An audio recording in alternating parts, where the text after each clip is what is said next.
Hello children, how are you all? Hope you all are good and doing well at your home. Myself Diksha Rai.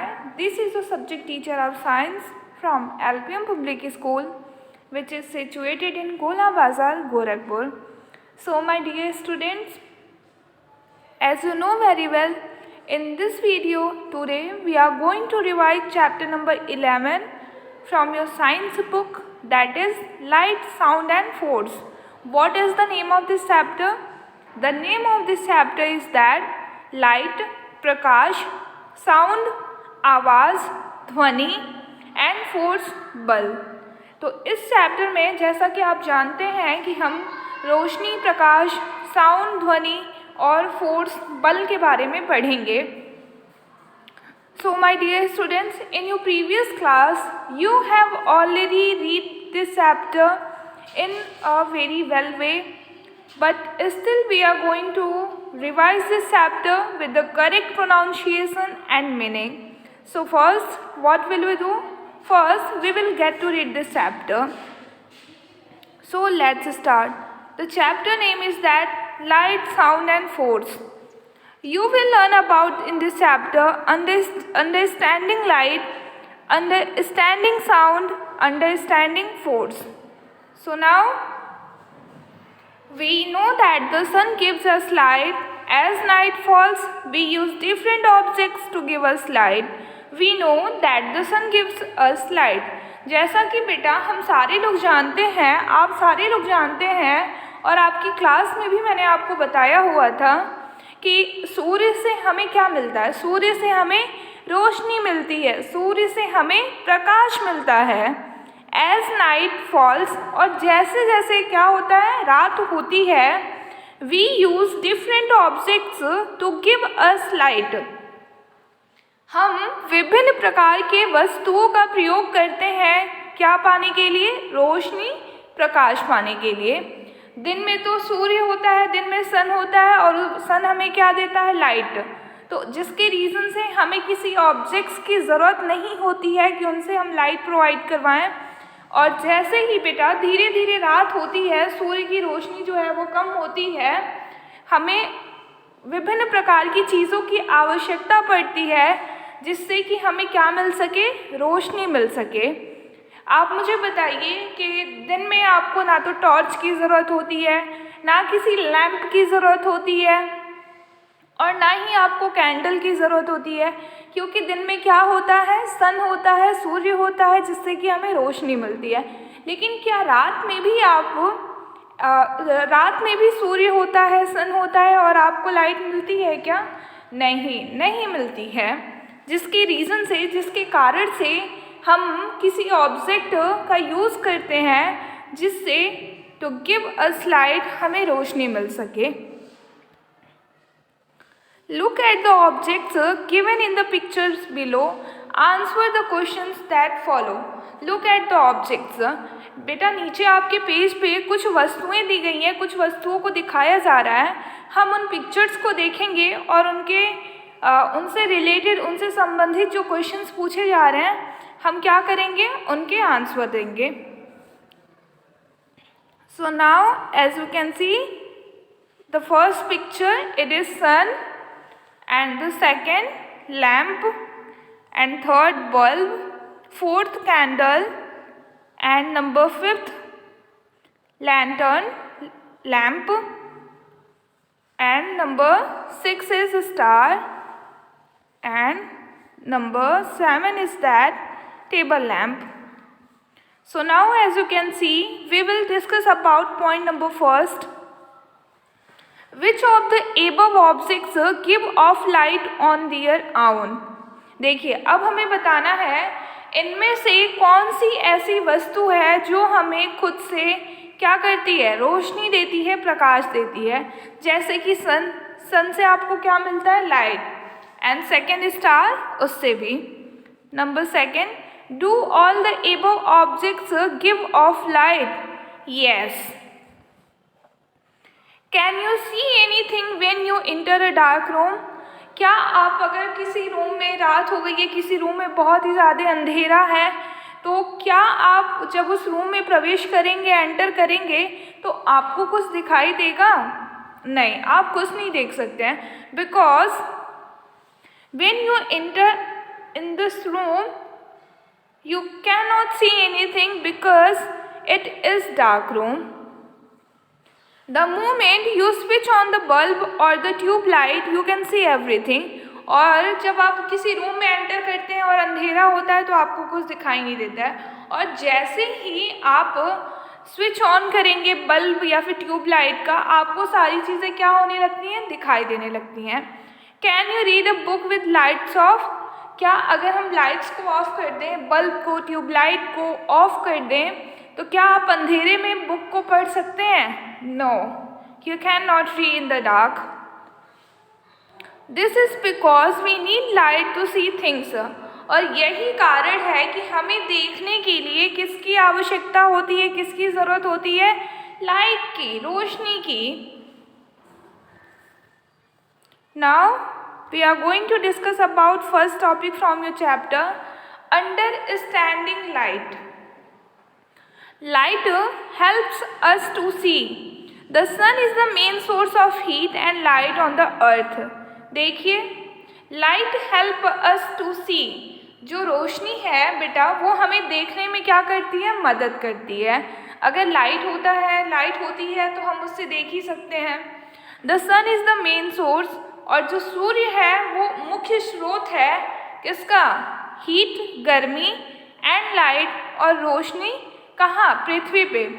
तो धरती पे बेटा, अर्थ पे जो सन है, जो सूर्य है, वो मेन सोर्स माना जाता है हीट एंड लाइट, गर्मी और रोशनी के लिए। सन से हमें हीट भी मिलती है और लाइट भी मिलती है। जैसा कि आप जानते हैं कि अभी कौन सा सीज़न चल रहा है? Winter season. मैंने आपको चैप्टर नंबर 12 में बताया है there are how many seasons are? There are 5 seasons.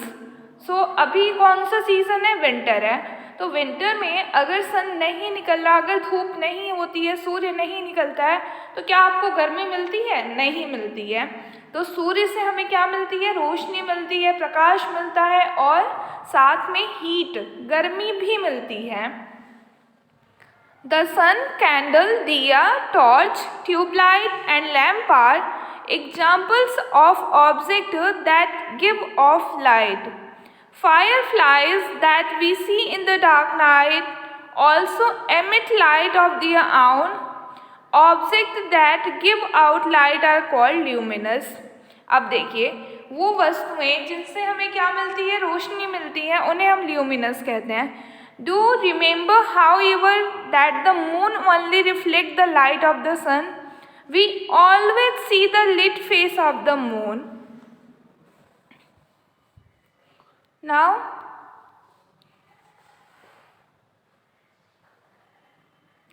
paper, table, kite and bed are example of objects that do not give off light.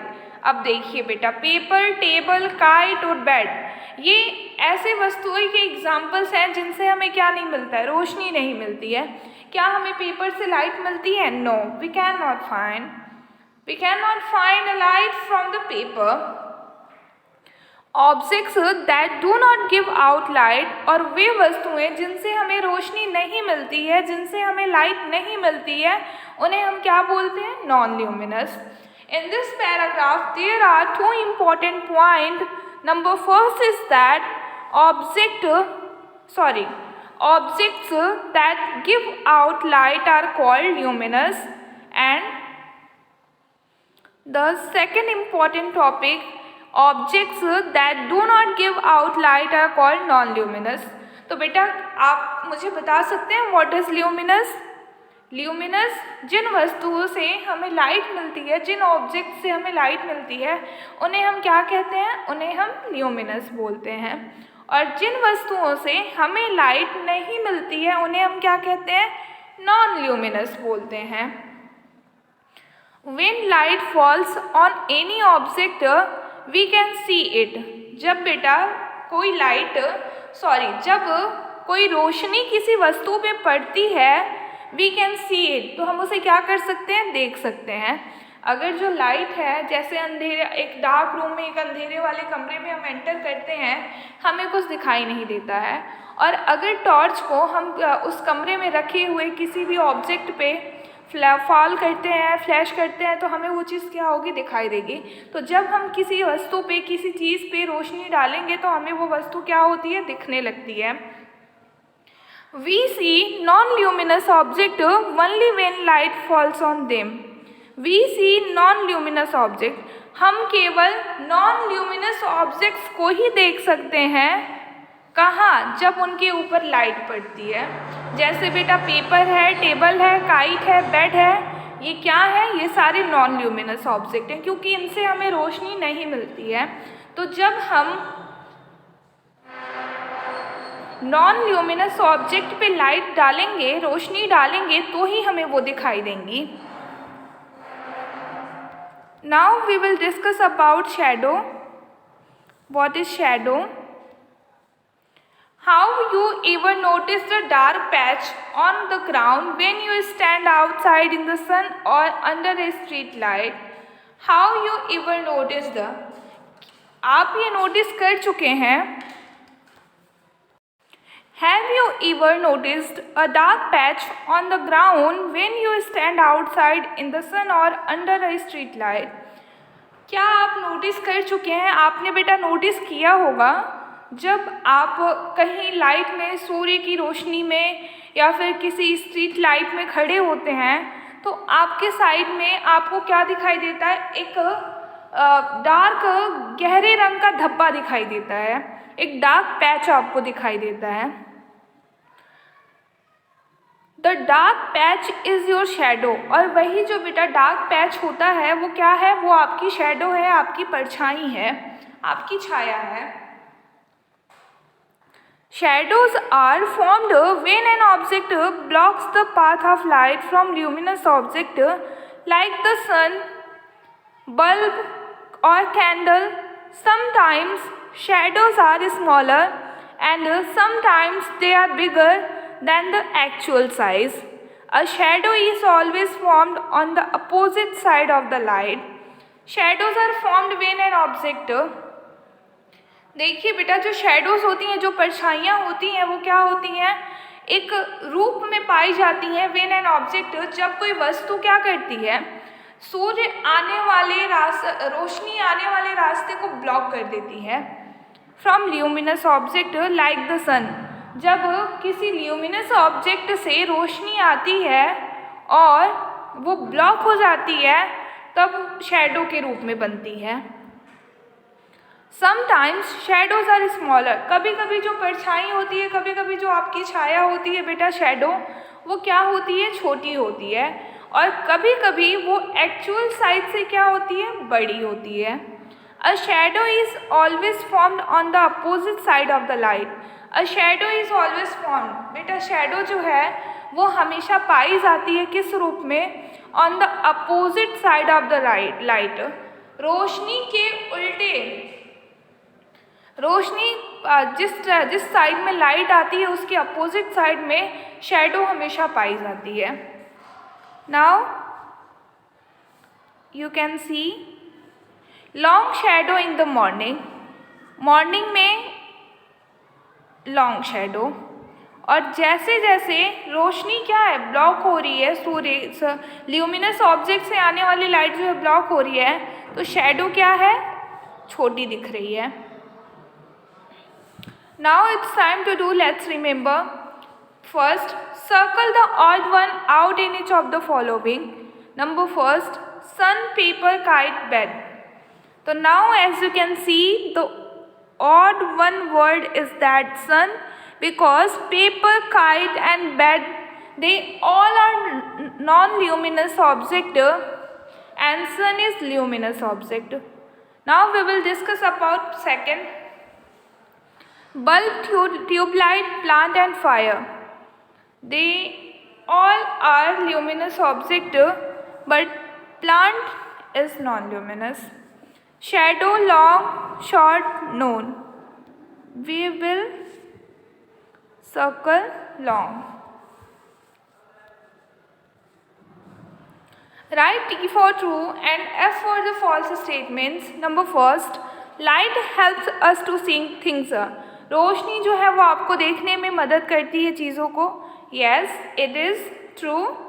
Number second, shadow is always black. Yes, it is also true. Number third, the length of the shadow remains the same throughout the day. No, sometimes it is smaller and sometimes it is bigger. That's why it is false. Now we will discuss about understanding sound. When we talk, we are making a sound.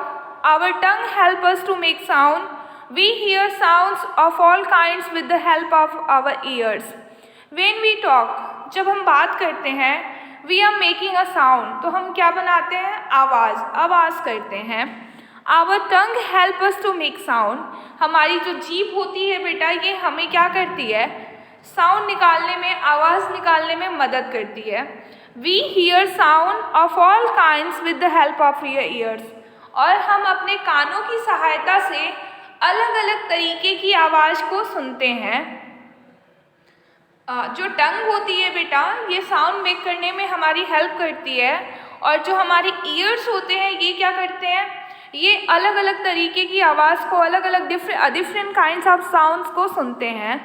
If you strike a steel tumbler with a spoon, it makes a sound. We hear various kinds of sound such as the ring of a bell or telephone, the cry of a baby and the bark of a dog. Some sounds are soft. कुछ जो sounds होते हैं, कुछ जो आवाज़ें होती हैं बेटा, वो सॉफ्ट होती हैं, मधुर होती हैं. As example, whisper. Some sounds are loud. और कुछ जो आवाज़ें होती हैं, कुछ जो साउंड होते हैं, बहुत ही तेज़ होती हैं, लाउड होती हैं. Example, ring of the bell. आपके स्कूल में जो बेल होती है, बेल जब लगती है एक टाइम के बाद, तो उनका जो साउंड होता है वो बहुत ही लाउड होता है, ताकि सारे क्लासेस में वो सुनाई दे. सम साउंड्स आर प्लीजेंट. कुछ जो होते हैं वो प्लीजेंट होते हैं, जैसे कि म्यूज़िक. और कुछ जो होते हैं साउंड्स, वो अनप्लीजेंट होते हैं, जैसे कि continuous honking of a vehicle. Now we like to hear soft and pleasant sounds. हम कैसे साउंड्स को सुनना पसंद करते हैं? हमें अच्छा लगता है जो प्लीजेंट होते हैं, जो मधुर होते हैं. We do not like to hear loud and unpleasant sounds. और हमें बहुत ही तेज़ और बहुत ही लाउड और अनप्लीजेंट साउंड पसंद नहीं है. Now we will discuss about noise. What happens when everybody in your class starts talking loudly at the same time?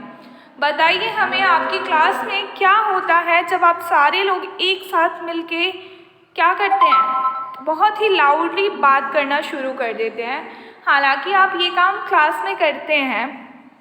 You all or do this work in your class, which is I don't like. What happens when all the vehicles on the road start honking in a traffic jam? Sound is loud and unpleasant is called noise. देखिए, जो sound जो बहुत ही loud होते हैं, unpleasant होते हैं, उन्हें हम नॉइज़ कहते हैं, शोर करना कहते हैं. Too much noise disturbs us and is bad for our health. बहुत अधिक मात्रा में शोर करना, इनसे हम परेशान होते हैं और ये हमारे हेल्थ के लिए, हमारे स्वास्थ्य के लिए भी अच्छे नहीं होते हैं. This is why we should learn to speak softly. और इसलिए हमें सीखना चाहिए बहुत ही सॉफ्टली, बहुत ही मधुर और धीरे धीरे बोलना. क्योंकि बहुत ही लाउडली वॉइस जो होती है वो आपके लिए हेल्दी नहीं, वो आपके हेल्थ के लिए ख़राब होती है. We should always play the television and music system at a low volume so that we do not disturb other members of our family or our neighbors. और इसलिए हमें हमेशा म्यूज़िक, गाने या फिर टीवी जो है वो बहुत ही कम वॉल्यूम पे करके देखना चाहिए, सुनना चाहिए, जिससे कि हम अपने परिवार के दूसरे फैमिली मेम्बर्स को परेशान ना करें और अपने नेबर्स को, अपने पड़ोसियों को भी साथ में परेशान ना करें. Now Now we will discuss about understanding force. In everyday life, we push or pull things to move them. A push or pull is called force. Force help us to do many things. In everyday life, हम अपने हर रोज़ के जीवन में प्रतिदिन जो हम अपना जीवन व्यतीत कर रहे हैं, we push or pull things to move them. बेटा जब आप रेस्टोरेंट, हॉस्पिटल या फिर कहीं जाते होंगे तो आपने देखा होगा एंटर करने वाला जो गेट होता है उस पर पुश और पुल करके लिखा होता है. अ पुश और पुल इज कॉल्ड फोर्स. और पुश और पुल करने के प्रोसेस को ही हम फोर्स कहते हैं. Force help us to do many things. और फोर्स जो है, बल जो है, वो हमें सहायता करता है विभिन्न प्रकार की चीज़ों को करने में. जैसा कि आप देख सकते हैं, force can move an object. बल के प्रयोग से ही हम चीज़ों को गति कर सकते हैं यहाँ से वहाँ. Force can stop a moving object. बल की वजह से ही हम मूविंग करने वाली ऑब्जेक्ट को स्टॉप कर सकते हैं, रोक सकते हैं. Force can change the shape of object. और बल की वजह से हम चीज़ों के आकार को भी बदल सकते हैं. Now friction is a special force that slows down movements. So when you push or pull an object to move it, the force of the push or pull should be greater than the force of friction. When friction is very less, things slide. When it is more, things don't move. If there was no friction, we should not to be able to walk. We should keep slipping off. So my dear students, from this topic your chapter has completed, and I hope you will revise the exercise of this chapter and you will read this chapter with the correct pronunciation and meaning, and you will do the keywords and answer the following question of this chapter in your PC. When your school will reopen, I will check your PC. Have a great day.